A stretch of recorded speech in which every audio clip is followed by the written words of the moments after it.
Hey guys, we're back, and of course still Salvador 64 here, and Ezekiel Jackson's coming in, and I would probably place him as a person who's probably least likely to win the Royal Rumble this year. I'm not sure if he will win any other year. Maybe it'll be a different story, depending on WWE, how they would build him. And and the people in the ring, if you don't know him, it's Wade Barrett, The Miz, Ezekiel Jackson, R-Truth, and Kofi Kingston. Now, where I left off, Zack Ryder was just eliminated, which will, of course, be happening in the Royal Rumble. But he'll probably be one of the last guys, maybe near the end. Because how WWE usually does it, they have the mid carders go first. Usually they would have like a big guy, like a main eventer, in coming in first, so they can like hype up the people. But then they will have mid carders along the way or jobbers, but they'll of course get eliminated. Triple H has entered the Royal Rumble pretty early. He's also entered the Royal Rumble pretty late. He has won. He's a former Royal Rumble winner too. And of course, the Royal Rumble is so predictable, like I mentioned in the other video. Triple H, I don't see him winning the Royal Rumble this year, but he'd probably be a pretty good pick. But how they had Triple H, they probably wouldn't have him coming back. That'd be pretty cool if they did have him coming back. But Triple H, he's been pushing other storylines if he would come back, so he probably won't be a winner. And Wade Barrett is out. If this will happen, Wade Barrett, if he goes through a series of losses, then that could mean an end to the Barrett barrage. But I'm a pretty good fan of Wade Barrett.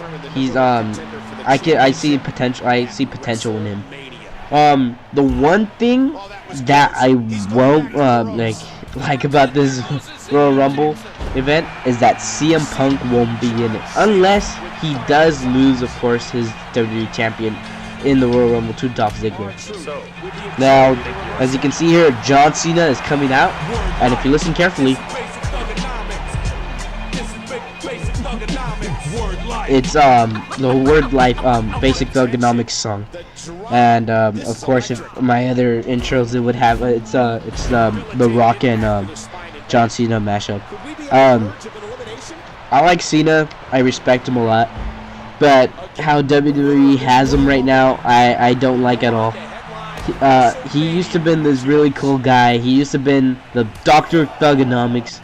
He used to been in the Chain Gang, and he did the FU, and now it's like, it's the C Nation now, and he's no longer the Dr. Thugonomics. Well, he doesn't really go by it. Oh, here I come in right here. Well, back to Cena. He's probably a good pick to win the Royal Rumble too, but he has won before. But he's always been at the top. In fact, since the day John Cena has returned in the Royal Rumble and gone to win it when he was number 30. In fact, he has never taken a day off. Actually, even when he was fired, still no day off. Which kind of they've seen enough for John Cena. People don't really want to see him anymore. But there's like how that great quote goes, there's no great love without great jealousy. So people actually would love to see John Cena, but I personally don't like John Cena, how WWE has him. I wish he goes back to Dr. Thugonomics. He doesn't necessarily have to go heel, which most people want John Cena to go heel, but that's not necessarily a solution. Now, Undertaker, who just entered right now, and R-Truth, who just left. Undertaker, oh wow, that'd be a really good moment for the Royal Rumble this year. It'd probably get the biggest pop, the whole arena, that day, that night, that pay-per-view. That would be the biggest pop. Now, Undertaker making a return to the Royal Rumble.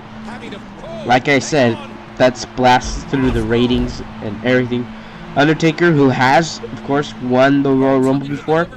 I probably would. I'd love to see him win it this year, of course, again. Anybody would love to see the Undertaker win again, you know.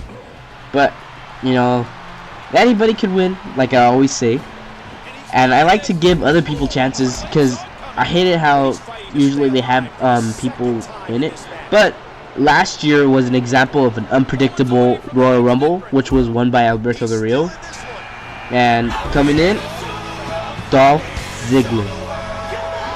He's on my list. Oh wow, Undertaker eliminated already.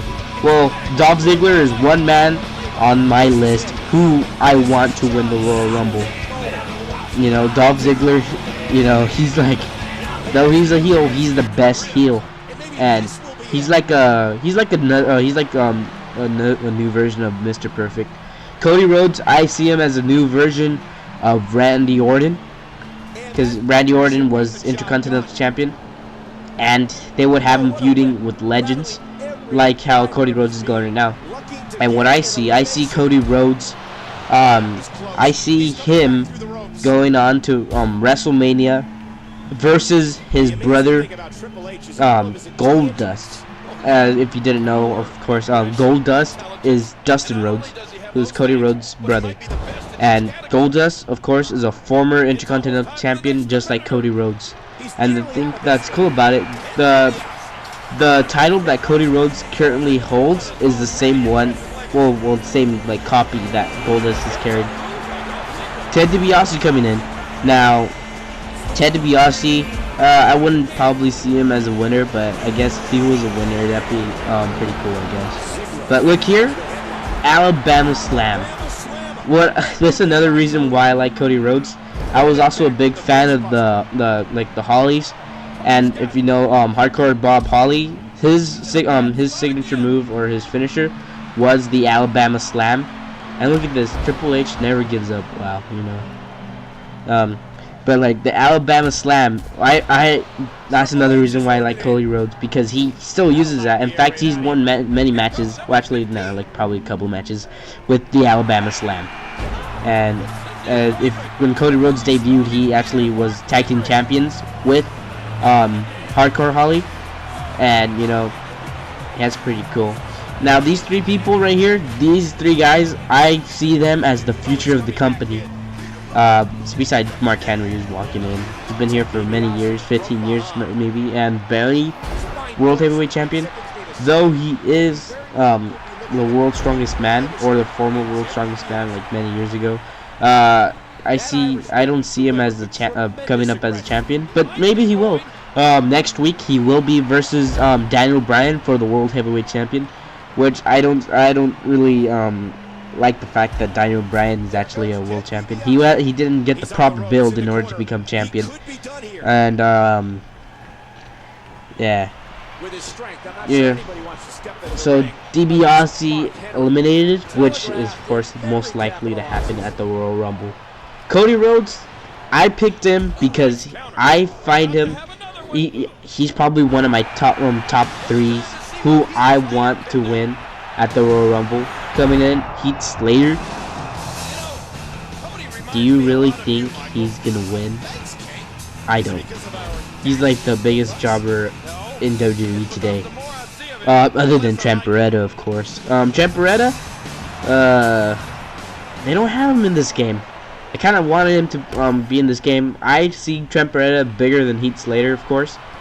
You know, Ciampa, I'm a real big fan of his too.